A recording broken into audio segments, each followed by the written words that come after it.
아버지 하나님, 이 밤에도 저희가 아버지의 말씀을 듣고자 모였습니다. 지혜와 계시의 영을 주시고 우리 지성의 눈을 밝혀주셔서 아버지께서 우리를 위하여 예비하신 그 유업의 영광의 풍성함을 다시 깨달으며 아버지를 기쁘시게 하는 것이 무엇인가, 또 아버지를 슬프게 하는 것이 무엇인가, 이것을 바로 깨닫고 우리가 말씀 안에 행함으로 말미암아 이 땅에 사는 동안에 아버지 하나님을 항상 기쁘시게 하는 저희들이 되게 하여 주옵소서.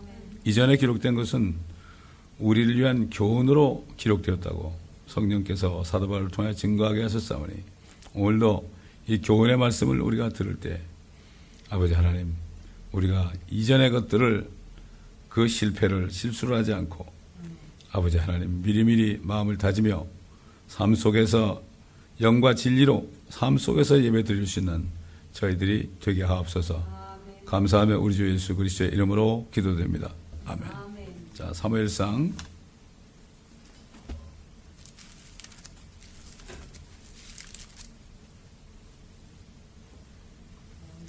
4장 보겠습니다.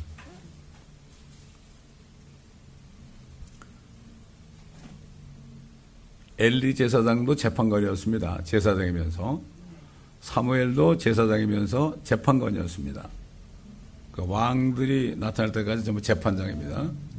그 재판장이라는 이 일이 얼마나 귀합니까? 하나님 대신에 하나님의 백성들을 정말 의로 재판하는 것이 얼마나 이게 중요한지 모릅니다. 예, 그때 우리도 항상 우리 자신을 재판해야 됩니다. 우리 자신을 재판해야 되죠. 그래서 사도 바울은 내가 매일 죽노라 이렇게 고백한 거죠. 자, 4장 1절부터 사무엘의 말이 온 이스라엘에 이르더라. 그때 이스라엘은 필리스타인들과 싸우려고 나가서 에베네셀 곁에 진을 치고 필리스타인들은 아펙에 진을 쳤더라. 필리스타인들이 이스라엘을 대항하여 대열을 정렬하더라. 그들이 싸우다가 이스라엘이 필리스타인들 앞에서 패하였으니 그들이 들에서 약 4천의 군인을 죽였더라. 백성이 진영에 오니 이스라엘 장로들이 말하기를 어찌하여 주께서 오늘 우리를 필리스타인들 앞에서 패하게 하셨는가?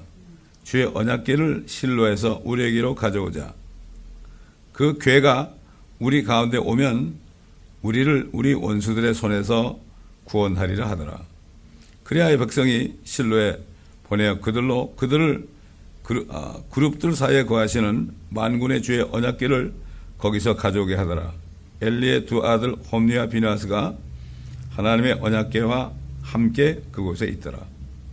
주의 언약궤가 진영으로 들어오니 모든 이스라엘이 큰 소리로 외침으로 땅이 다시 울리더라.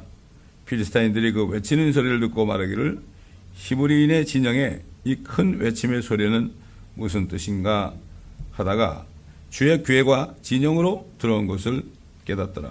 필리스타인들이 두려워하여 말하기를 하나님이 진영으로 들어오셨도다 하고, 또 그들이 말하기를 우리에게 화로다. 이전에는 저런 일이 없었습니다.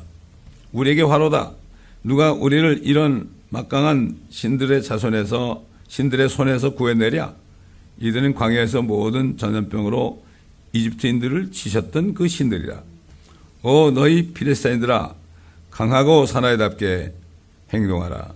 그래야 너희는 히브리인들이 너에게 주 되었던 것 같이, 종 되었던 것 같이 그들에게 종이 되지 아니하리라. 사나이답게 행동하여 싸우라 하더라. 필리스타인들이 싸우니 이스라엘이 패하여 각자 자기 장막으로 도망하였으며 심히 큰 살육이 있었으니 이스라엘의 보병 3만이 쓰러졌더라. 또 하나님의 궤를 빼앗겼고 엘리의 두 아들 홈리와 피나스도 죽었더라.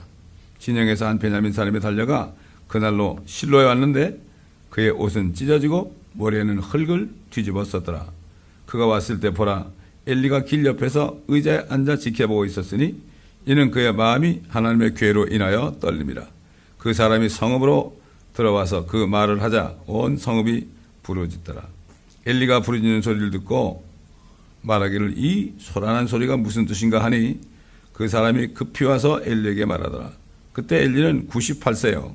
눈은 어두워서 보지 못하더라. 그 사람이 엘리에게 말하기를 나는 진에서 온 자요. 내가 오늘 진에서 도망하였나이다. 아니 엘리가 말하기를 내 아들아 거기에 무슨 일이 일어났느냐 하더라. 그 소식 전하는 자가 대답하여 말하기를 이스라엘이 필리스타인들 앞에서 도망하였나이다. 또 한 백성 가운데 큰 살육이 있었으니 당신의 두 아들 홈니와 피니하스도 죽었고 하나님의 괴도 빼앗겼나이다 하더라. 그가 하나님의 괴에 대해 말하자 엘리가 문 옆 의자에서 뒤로 넘어졌는데 목이 부러져 죽으니라. 이는 그가 나이 많은 자요 또 무겁기 때문이라. 그가 이스라엘을 40년간 재판하였더라. 우선 여기까지 보죠. 왜 이런 비극이 일어났을까요? 그 앞장에 보게 되면은 엘리가 하나님보다 자기 아들들을 더 높였다고 그랬어요.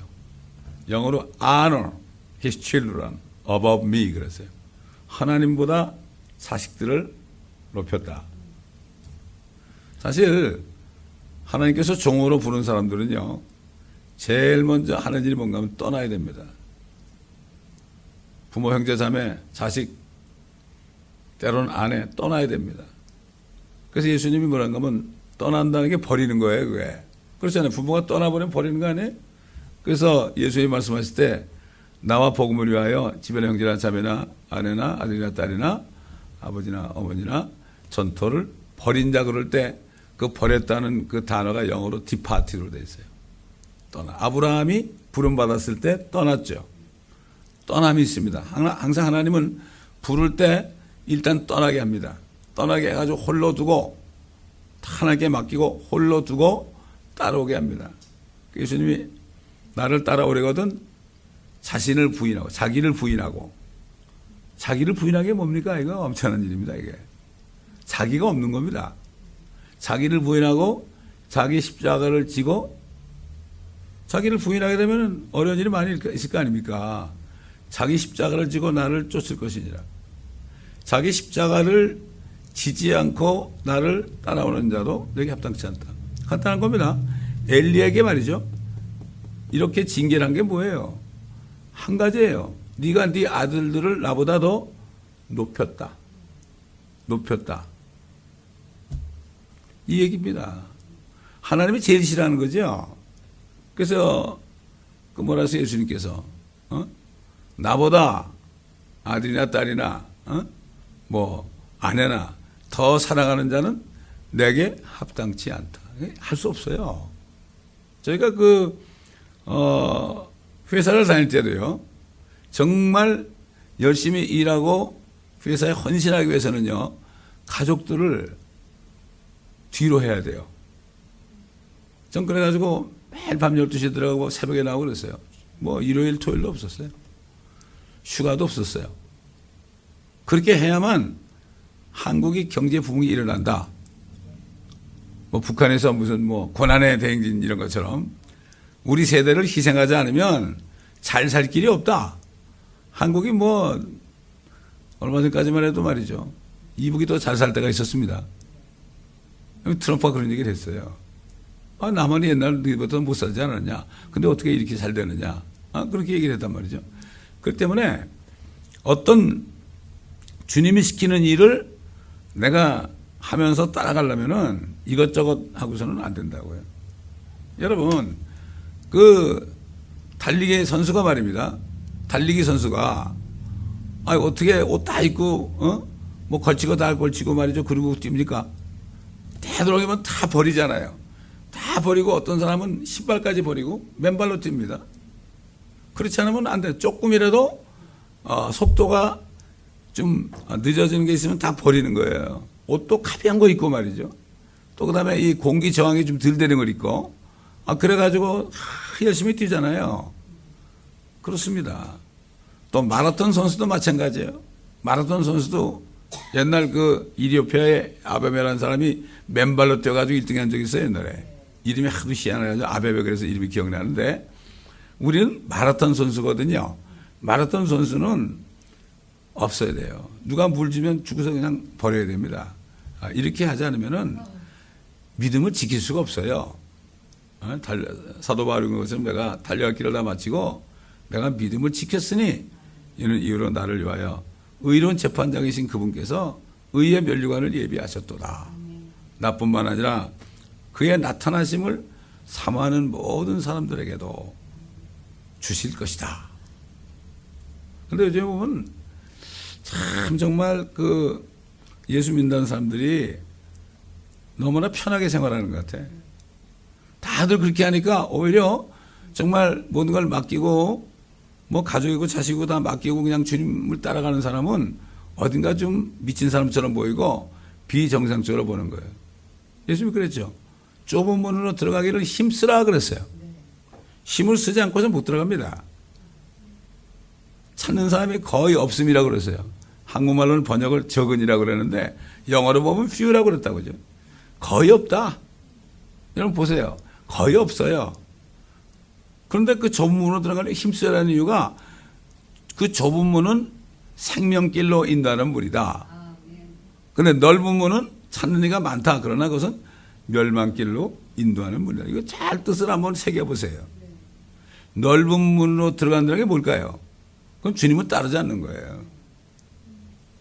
근데 뭐 주님을 따르지 않는 사람이 뭐 99% 되니까 예를 들어서 아주 그 숫자적으로 우리가 뭐 얼마 얘기 못해 주님을 넓은 문으로 들어가고 넓은 길로 가는 사람이 99%라면 진짜 좁은 문으로 들어가서 좁은 길로 가서 생명길로 가는 사람은 너무 적어요.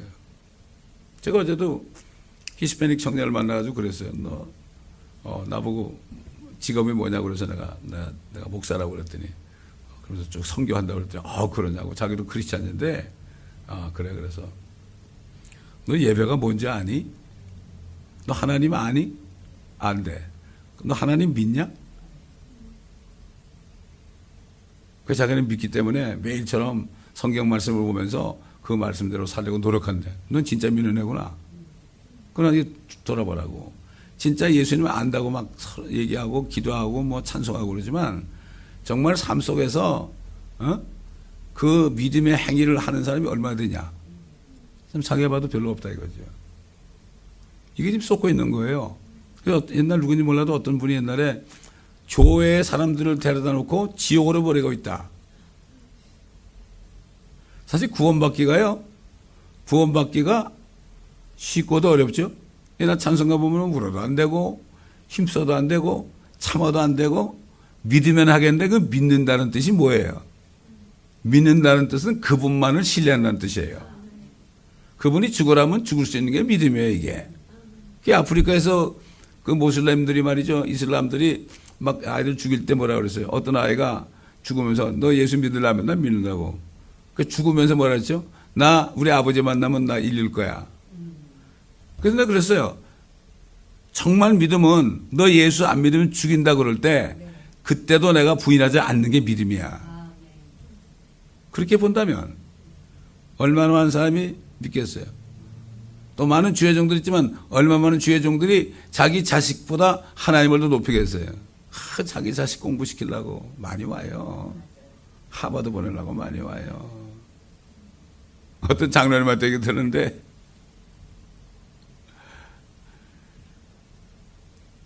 헌금을 2만 불을 강제성에 갖다 바쳤더니 우리 아들이 하버드에 입학했습니다 그러더래요.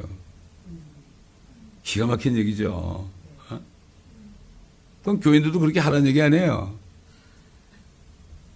뭐 2만 불인가 그랬다 그래. 그 교회에 있던 장로님이 나한테 얘기하더라고.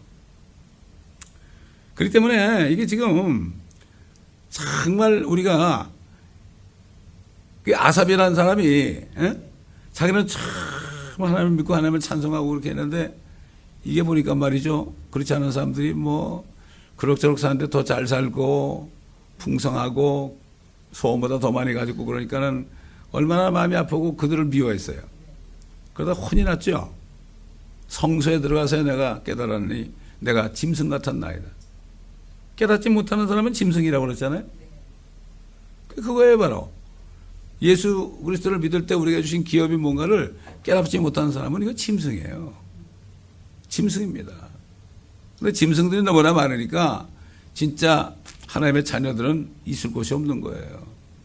교회 안에서도 말이죠. 그렇기 때문에 이 마지막 때는 필라델피아 교회 같은 교회, 이 교회가 돼야 돼요. 바로 라오디게 교회 이전 그 사람들 아니에요. 믿음의 말씀을 지키고 인내 말씀을 지키고 그때 열린 문을 주시고 시험의 때를 면하게 하시고 믿지 않다가 나중에 대환란에 넘어가서 믿으려고 그럴 때 얼마나 몇 명이 믿음을 지킬까요? 여러분 사드락 메삭 아벳느고 있잖아요. 이 사람들은 첫째는 앞으로 이스라엘의 남은 자의 모형이에요. 둘째는 대환란에 넘어가서 그때 믿고 믿음을 지키는 사람의 하나의 모형이에요. 그들이 뭐라 그러십니까? 당신들이 나를 용광로 속에 던질지라도 네 하나님께서는 나를 구해 주실 것이다. 그러나 그렇지 아니하실지라도 나는 절할 수 없다. 절할 수 없다. 김일성, 김정일은 자기 동상을 만들어가지고 그러잖아요. 근데 누가나서를 보세요.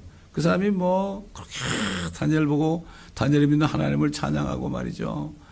그렇게 했잖아요. 그렇게 했는데도 결국은 어떻게 했습니까? 자기 신의 신상을 만들었다고요. 못 버리는 거예요. 마찬가지로 오늘날도 교회 나오는 사람들이 말이죠. 교회 나오는 사람들이 하나님 안다 그러고 위대하신 하나님 위대하신 하나님 찬송 부르고 전능하신 하나님 찬송 부르고 전능왕 오셔서 우리로 찬송케 하옵소서 그렇게 하는데 진짜로 밖에 나가서는 누구를 섬기느냐? 사탄을 섬기는 경우가 엄청나게 많아요. 지금. 똑같이 하잖아요. 세상 사람하고. 젊은이들 보세요. 똑같이 하잖아요. 똑같이 스포츠에 미치고 이제 러시아 그 월드컵 한다고 그래가지고 벌써 지금 난리들이에요, 지금. 여기 큰 교회에서도 지금 한다고 뭐 광고도 나오고. 예. 이게 옛날부터 그 붉은 막이라고 그러나 뭐라 그래? 예? 붉은 악마. 그러니까 그때부터 이미 좌파들이 그렇게 만들어 온 거예요, 이게.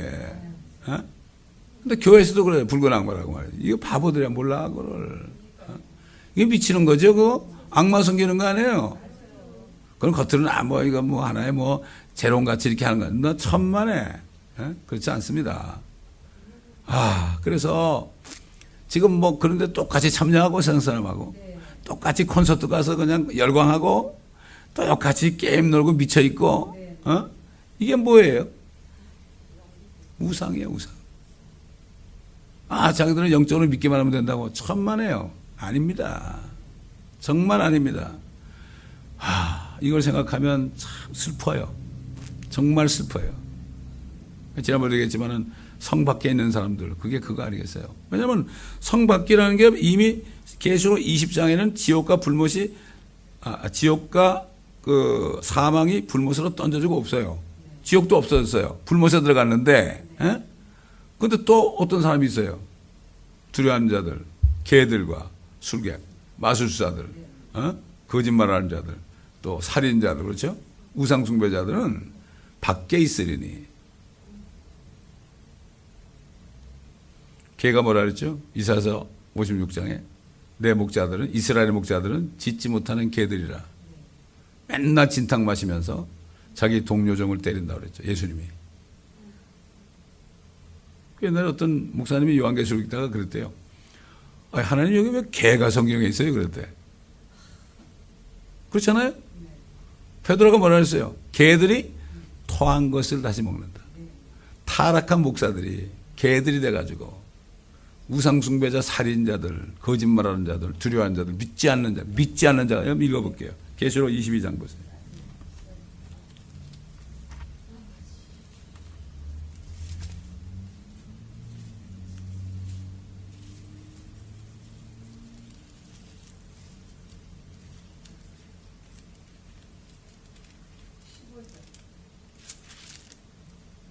그러나 개들과 마술사들과 음행자들과 살인자들과 우상숭배자들과 누구든지 거짓말을 즐겨 행하는 자는 모두 다 바깥에 있으리라. 믿지 않는 자는 이게 안 나오네. 어디 나오는데 그게. 하여튼 그렇기 때문에 이게 지금 성경 마지막 부분에 있잖아요, 이거. 이건 지금 새 예루살렘이 이미 계시되고 새 예루살렘이 나타난 후예요. 근데 바깥에 있다는 게 뭐예요, 바깥에? 어디겠어요, 그게? 지옥에 갈 사람 다 지옥 가버리고 불면서 떨어졌는데 바깥에 있는 거예요. 도성에 못 들어가는 거죠. 도성에 못 들어가는 거죠. 그래서 이 14절 보면은 그의 계명들을 행하는 자들은 복이 있나니 이는 그들이 생명나무에 대한 권리를 가지며 또 그 문들을 통하여 도성 안으로 들어가게 합니다. 도성 안에 못 들어가는 거예요. 도성 안으로 못 들어가는 거라고요. 바깥에 있는 거예요, 개들이. 그래서 이게 함부로 주의 종이 되면 안 돼. 안 되는 거예요. 뭣도 모르는 거예요, 사람들이. 대우받으려고. 아휴, 참 안타깝습니다. 참 이렇게 그 엘리 제사장이 아들들을 하나님보다도 높였어. 또 명예롭게 했단 말이에요. 그 일일이 그 행동을 다 적지는 않았지만 하나님 볼 때는 하나님이 첫째가 아니고 아들들이 첫째예요. 요즘에 되게 보면 외아들 가지고 있잖아요. 아들. 그저 아들. 한국 사람들은 그냥 뭐 씨바제 가지고 그냥 자기 자손 그 끊어지지 않게 하려고 얼마나 그래요? 에? 아들을 그렇게 위하잖아요. 그러니까 그렇게 했기 때문에 옛날 재판관계 쭉 우리가 배웠지만은 그 사람들이 범죄하게 되면 어떻게 됐어요? 꼭 전쟁을 하면 패했죠. 패해가지고 4천 명이 죽었습니다. 필리스타인들한테. 사실 여호수아가 가나안 땅 들어갔을 때 하나님이 거의 모든 족속을 다 몰아내라 그러는데 그 필리스타인을 안 몰아냈어요. 지금까지도 팔레스타인 그래가지고 속을 새기잖아요, 지금. 얼마나 지금 고통받고 있습니까? 어? 손에 가시 갔죠? 자, 그러니까, 언약궤를 가져오면 되지 않을까? 어?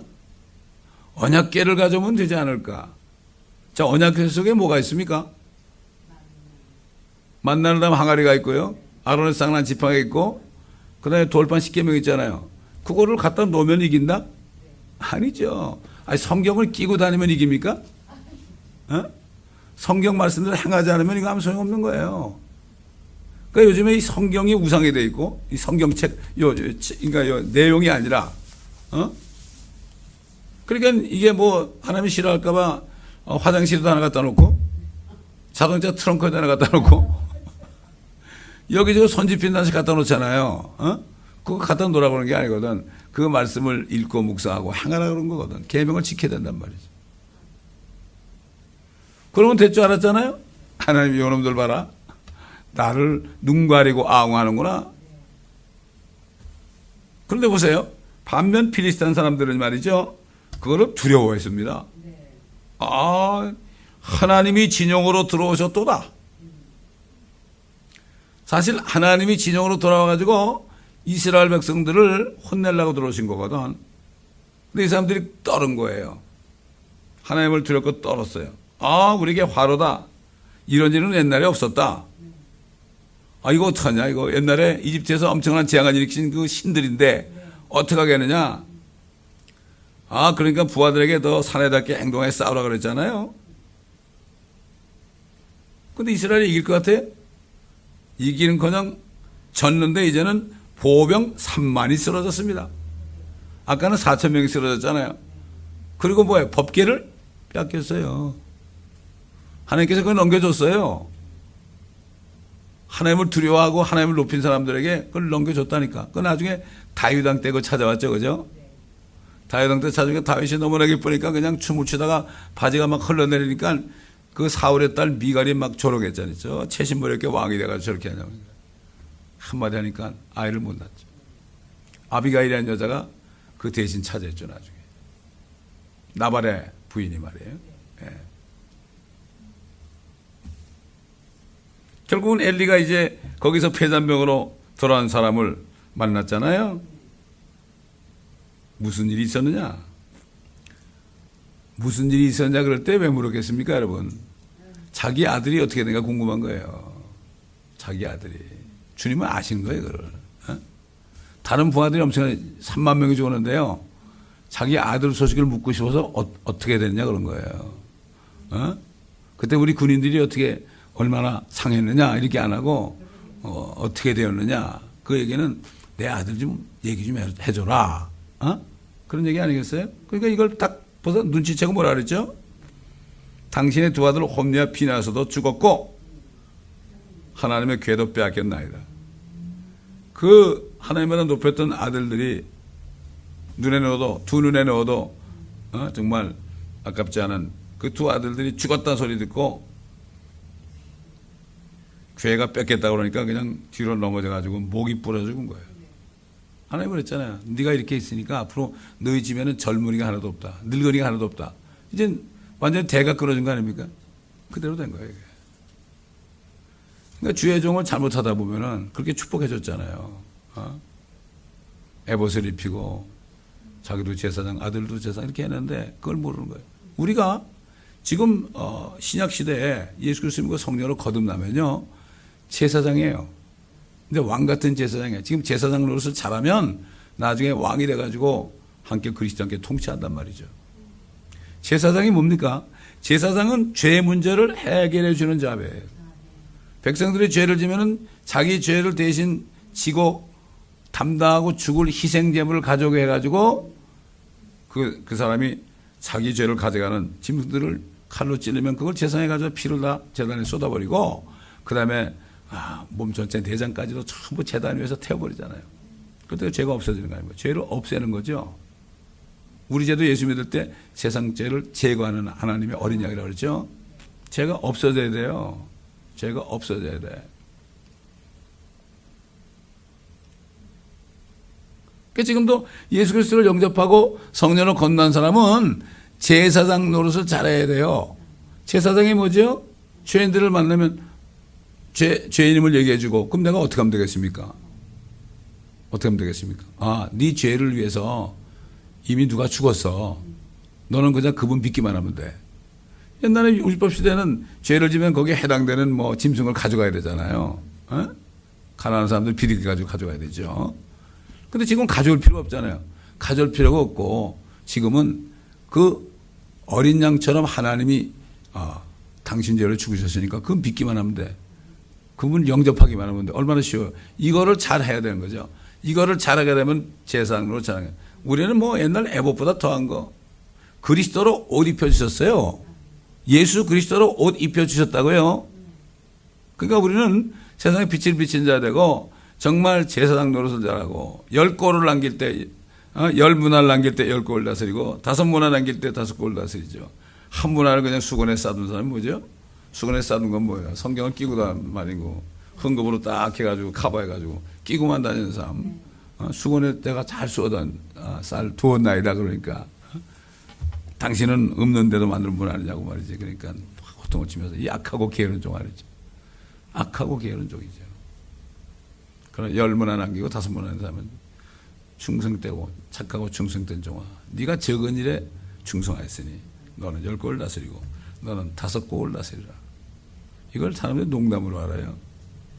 이거를 농담으로 한다고요. 주님의 말씀을 믿질 않는단 말이죠. 그럼 믿고 하는 사람이 바보같이 뭐 그래요. 안 그렇습니까? 옛날에 그 육화탕 갔을 때 워싱턴에서 말이죠. 어떤 권사님이 전도지 10만 장을 노인네가 10만 장을 짊어지고 말이죠. 계속해서 그걸 뿌리는 분이 있더라고. 그 사람이 바보가 아닙니다. 목사고 뭐 권사고 전도사고 뭐 장로고 그게 중요한 게 아니고 하나님이 볼 때는 그건 성기라고 준 거지만 하나님이 볼 때는 각자가 행한 대로 받게 되어 있습니다.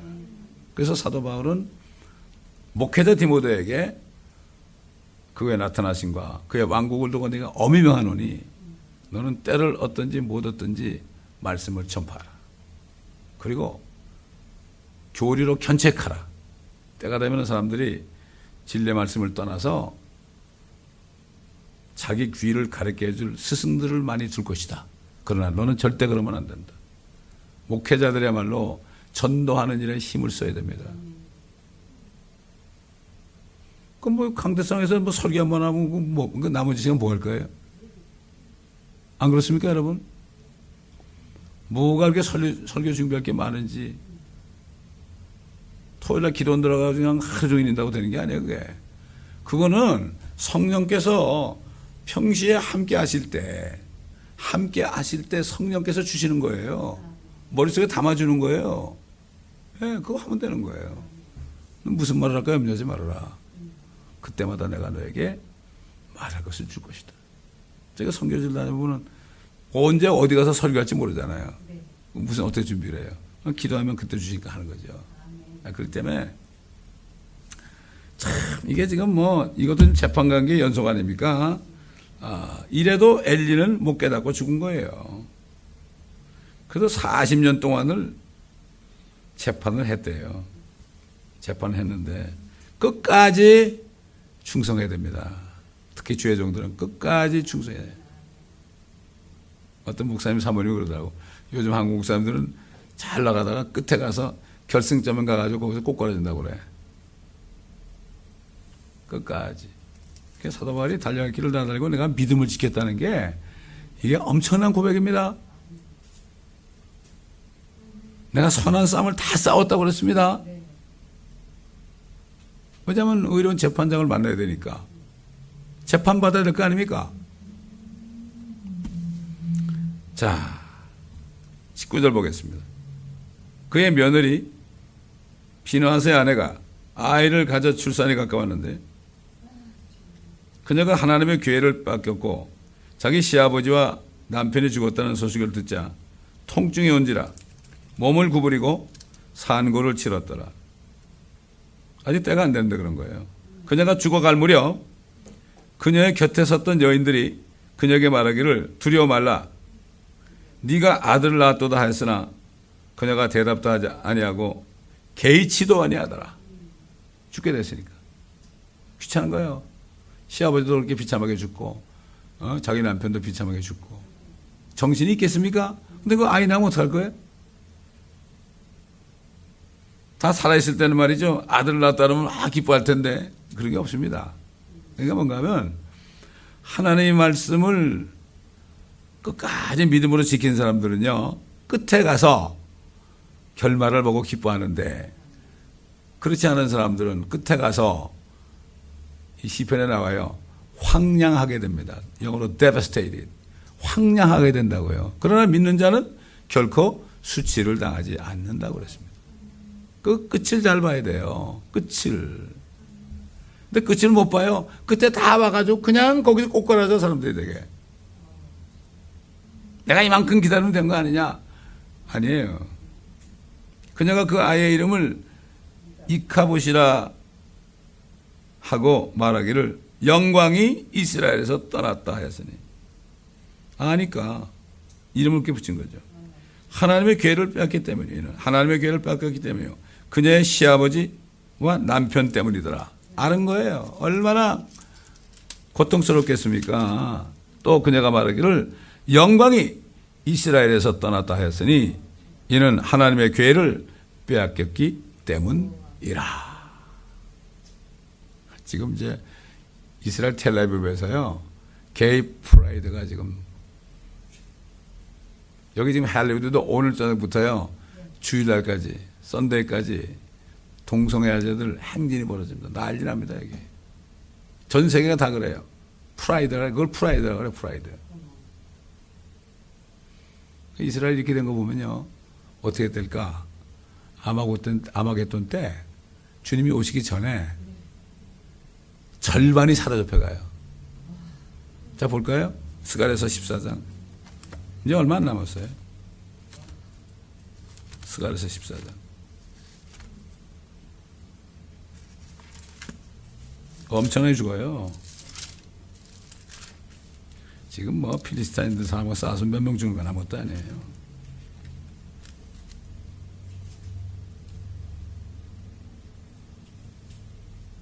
(14장 1절부터) 보라 주의 날이 오나니 내 약탈물이 네 가운데서 나뉘리라. 내가 모든 민족들을 모아 예루살렘을 대적하여 싸우게 하리라. 성읍은 함락되고 집들은 강탈당하며 여자들이 욕을 당하고 성읍의 절반이 사로잡혀갈 것이나 백성의 나머지는 성읍에서 끊어지지 아니하리라. 그때 주께서 나가 그 민족들을 대적하여 싸우시리니 전쟁의 날에 싸우셨을 때처럼 하시리라. 주님이 금방 안 오신다고요.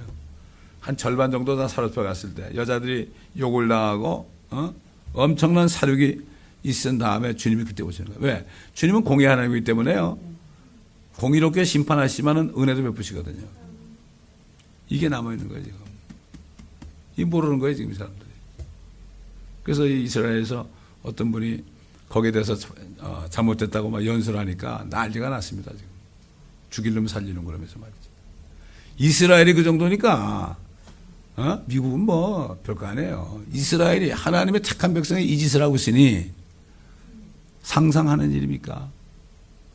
옛날 그 노아 때도 마찬가지였을 거고 소돔과 고모라도 마찬가지고, 그래서 소돔과 고모라 노아는 앞으로 결국은 경고로 하나님이 주신 거 아닙니까? 경고를 듣고도 모르는 거예요, 지금. 지금 보세요. 지금 뭐 지진이 나고 화산이 터지고요. 난리가 나죠. 지금 저 옐로스톤도 언제 터질지 모른다고 이런 데도 사람이 눈알 깜짝 안 해요. 2012년이라는 영화를 통해서 옐로스톤이 터짐으로 그냥 난리가 난 걸 보여줬잖아요. 뭐 2012년에 종말이 안 왔네 이러고 말한 거야. 하나님은 회개할 기회를 주는 거거든요. 회개할 기회를 주는 거지 2012년에 뭐 된다. 이게 무슨 늑대소년처럼 되는데, 하나님은 하신다면 그게 몇 년으로 되는 건 몰라도 하나님 하시는 거예요. 이미 하신 거예요. 심판이 정해진 거예요, 벌써. 성령이 오시면 심판에 대하여 세상을 책망하는데 세상 통치자가 심판을 받느니라고 그랬죠? 받았느니라고 그러지 않았어요? 받느니라. 계속 받고 있어요, 지금. 받고 있으니까 세상이 이 모양이죠, 지금.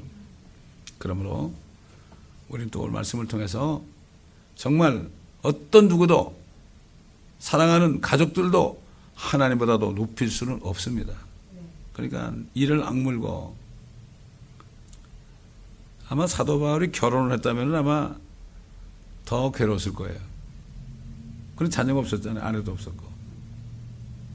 오직 하면은 우리가 바라는 것이 이생뿐이라면 우리는 이 세상에서 가장 비참한 자로다. 저도 그렇게 생각해요. 정말 이생뿐이라면 저도 비참한 사람이에요, 지금. 25년 동안 이렇게 목회하고 있으니까. 그렇지 않습니까? 예. 그렇기 때문에 가장 비참한 자가 되면 저생에 가서 주님의 왕국에 가서는 공동상속자로 통치하는 영광을 누린단 말이에요. 이거를 바라봐야 돼요. 사도 바울은 그걸 바라봤어요. 그래서 그걸 말하는 휴거는 그분의 임하심, 나타나심. 그 다음에 지상재림은 심판주로 왕국, 그렇게 한 거죠. 두 가지로 딱 나눈 거예요. 그거를 두고 엄히 명했어요. 목회자의 디모데에게. 기도하겠습니다. 감사합니다, 아버지. 오늘도 말씀을 통해 여러 가지 교훈을 우리가 다시 한번 마음판에 새기고 끝까지 믿음을 지키며 달려갈 길을 달려갈 수 있는 믿음을 또 우리 안에 부어주신 것을 감사를 드립니다. 아버지 하나님, 이 말씀을 듣는 모든 하나님의 자녀들, 하나님을 알기만 하는 게 아니라 예수님이 누구신가 알기만 하는 것이 아니라 그분을 전적으로 믿고 자기를 부인하고 좁은 길로 들어가 자기 십자가를 줄 주님을 쫓을 때 그것이 바로 생명길이 되게 하여 주시옵시기를 원합니다. 바로 그것이 영생의 길인데 사람들은 넓은 길로 가면서도 나는 예수 믿었으니까 영생을 받았다, 이렇게 사탄에게 속임당하고 있습니다. 옛날 예수님까지도 시험했던 그 마귀가 누구를 못 속이겠습니까? 정신을 바짝 차리고 속지 않게 앞서서 사도 바울이 고린도교회 성도들에게 속지 말아라, 하나님은 우롱당하시는 분이 아니라 이렇게 분명히 증거했습니다. 아버지 하나님, 우리가 정신을 바짝 차리고 표대를 정해놓고 그리스도의 나라를 보며 끝까지 달려갈 수 있도록 도와주시고 우리 입술에 파수꾼을 세워주옵시사 항상 모든 일에 감사함으로 주님을 높이는 저희들이 되게 하여 주시옵소서. 감사드리며 우리 주 예수 그리스도의 이름으로 간청하며 기도드리나이다.